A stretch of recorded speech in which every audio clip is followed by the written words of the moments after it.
Hi, ಇವತ್ತೊಂದು video ಯಾಕೆ ಮಾಡಿದ್ರಪ್ಪ ಅಂದ್ರೆ ಒಂದು ಸುಭಾಷಿತ ಓದಿದೆ ಚಾಣಕ್ಯ ನೀತಿ ಒಳಗೆ. ಮೊನ್ನೆ ಓದ್ತಾ ಇದ್ನಲ್ಲ, ಅದೇ ಚಾಣಕ್ಯ ನೀತಿ ಒಳಗೆ ಒಂದು ಹೇಳ್ತಾರೆ ಅವರು, ಯಾರು ಚಾಣಕ್ಯ. ನದಿಗಳು, ಸ್ತ್ರೀಯರು, ಅರಸು ಮನೆತನದವರು, ಆಯುಧಧಾರಿಗಳು ಹಾಗೂ ಕೊಂಬುಗಳಿರುವ ಚೂಪಾದ ಉಗುರುಗಳಿಂದ ಕೂಡಿದ ಪಂಜಗಳಿರುವ ಪ್ರಾಣಿಗಳನ್ನು ಇವುಗಳನ್ನು ಎಂದಿಗೂ ನಂಬಬಾರದು ಅಂತ. ಇಲ್ಲೊಂದು ಅದೊಂದು ಯಾಕೋ ಇದು ತಪ್ಪನಿಸ್ತು ನನಗೆ.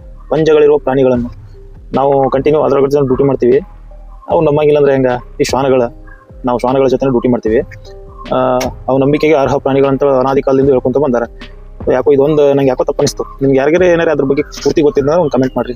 ಆಮೇಲೆ ಅದ್ರ ಬಗ್ಗೆ ಏನಂತ ಹೇಳ್ರಿ ನನಗೆ. ಬೆಕ್ಕುಗಳನ್ನು ನಂಬಂಗಿಲ್ಲ ಅಂತಾರೆ ಸುಮಾರು ಜನ, ಬೆಕ್ಕುಗಳನ್ನು ನಂಬಾರ್ದು ಅಂತಾರೆ. ಅಫ್ಕೋರ್ಸ್ ಮನ್ಯಾಗ ಸಾಕ್ತೀವಿ ಅವನ್ನ. ಆಮೇಲೆ ಇದು ನಮ್ಮ ಪ್ರಾಣಿಗಳನ್ನ, ಶ್ವಾನಗಳನ್ನ ಯಾಕೆ ನಂಬಾರ್ದು? ಯಾಕಂದ್ರೆ ನಮ್ಮ ಇಡೀ ಪೊಲೀಸ್ ಡಿಪಾರ್ಟ್ಮೆಂಟ್ನಾಗ ಅವನ್ನ ಬೆಳೆಸ್ತೀವಿ ಅಂದ್ರೆ ಅದರಿಂದ ಏನೋ ಒಂದು ಪಡ್ಕೊಳಕ್ಕೆ ಬೆಳೆಸ್ತೀವಲ್ಲ ನಾವು, ಮತ್ತೆ ನಂಬಿಗಸ್ತ ಪ್ರಾಣಿ ಅಂತೇಳಿ ನಾವು ಅದನ್ನ ನಂಬ್ತೀವಿ ಅಲ್ವಾ? ಹಂಗೆ ಇದ್ರೊಳಗೆ ಇದೊಂದು ಯಾಕೋ ತಪ್ಪನಿಸ್ತು ನನಗೆ. ಪಂಜಗಳಿರುವ ಪ್ರಾಣಿಗಳು, ಚೂಪಾದ ಪಂಜಗಳಿರುವ ಪ್ರಾಣಿಗಳು.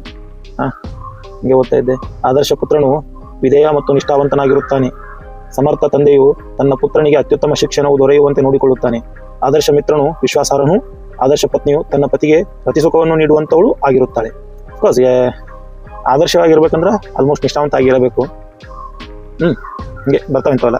ಇದು ಕರೆಕ್ಟ್ ಅನಿಸ್ತು. ಇದು ಬೇಕು. ನಂಗೆ ಪಂಜಗಳಿರುವ ಪ್ರಾಣಿಗಳು ಇಲ್ಲೇ ತೋರಿಸ್ತೀನಿ ನೋಡ್ರಿ, ಓದಿ ಅಂತದ. ಪಂಜಗಳಿರುವ ಪ್ರಾಣಿಗಳನ್ನು ನಂಬಬಾರ್ದು ಅಂತ ಹೇಳ್ತಾರೆ ಅವರು. ಯಾಕೆ ನಂಗೆ ಗೊತ್ತಾಗ್ಲಿಲ್ಲಲ್ಲ?